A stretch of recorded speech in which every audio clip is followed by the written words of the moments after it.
आता पाहूया मुंबई आणि उपनगरातल्या टॉप 9 बातम्या। लोकाडिया कुटुंबियांच्या मृत्यूनंतर मुंबईतील पायधुनी भेंडी बाजारातून कलिंगड गायब। परिसरातील कोणत्याही फळाच्या दुकानात सध्या कलिंगड उपलब्ध नाही।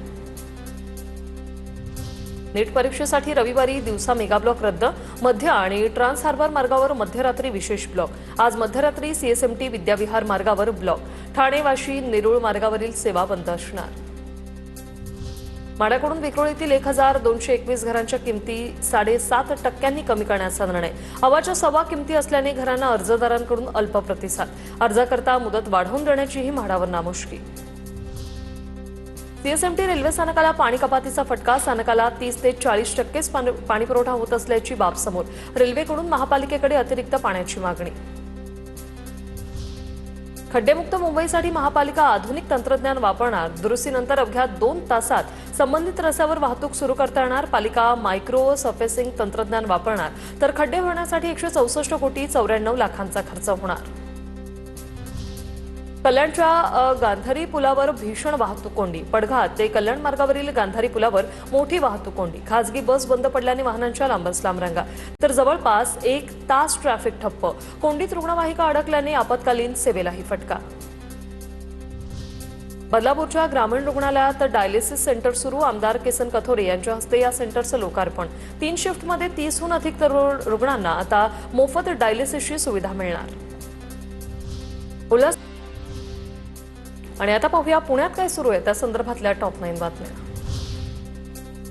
पुण्यात आयटी कंपनीत मॅनेजर असल्याचं सांगत तरुणीशी लग्न करून फसवणूक। मॅनेजर असल्याचं सांगणारा ड्रायव्हर निघाला। लग्नानंतर तरुणीचा शारीरिक आणि मानसिक छळ। अंबेगाव पोलीस ठाण्यात 5 जणांविरोधात गुन्हा दाखल। पुण्याच्या खडकीत खंडणी विरोधी पथकाकडून एकाला अटक। बेकायदेशीररित्या पिस्तूल बाळगल्याप्रकरणी पोलिसांची कारवाई। हितेश चांदणे असं आरोपीचं नाव। सिंहगड किल्ला परिसरातून बेपत्ता झालेल्या तरुणीचा मृतदेह अखेर सापडला। सिंहगडाच्या खोल दरीत आढळला मृतदेह। हवेली आपत्ती व्यवस्थापनाने मृतदेह बाहेर काढला। मनीषा गायकवाड असं या 28 वर्षीय मुलीचं नाव। मध्य महाराष्ट्रातील पुण्यासह सातारा, सांगली, सोलापूर आणि कोल्हापुरात उष्णतेचा पारा चढला। पुण्यात कमाल तापमान 37 ते 40 अंशाच्या दरम्यान, तर काही ठिकाणी हलकी उष्णतेची लाट जाणवणार।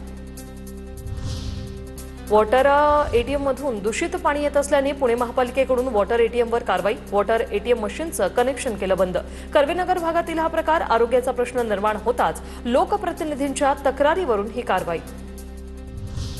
पुण्यातील आंबेगावमधील शिवसृष्टी ही 18 वर्षाखालील मुलामुलींना 27 मे पर्यंत मोफत पाहता येणार। भुतडा फाउंडेशनच्या माध्यमातून याचं शुल्क भरण्यात आलंय। पुण्यात 9 मे रोजी पुण्यभूषण पुरस्काराचं वितरण होणार। बालगंधर्व रंगमंदिरात डॉक्टर अभय फिरोदिया यांना मंत्री नितीन गडकरी यांच्या हस्ते पुरस्कार दिला जाईल। पुण्यात 100 तरुणांना कृषी ड्रोनचं वितरण। महा ड्रोन यात्रेच्या माध्यमातून एक गाव एक ड्रोन संकल्पना। महाराष्ट्रातील प्रत्येक गावात कृषी ड्रोन तंत्रज्ञान पोहोचावं यासाठी महा ड्रोन यात्रेला सुरुवात।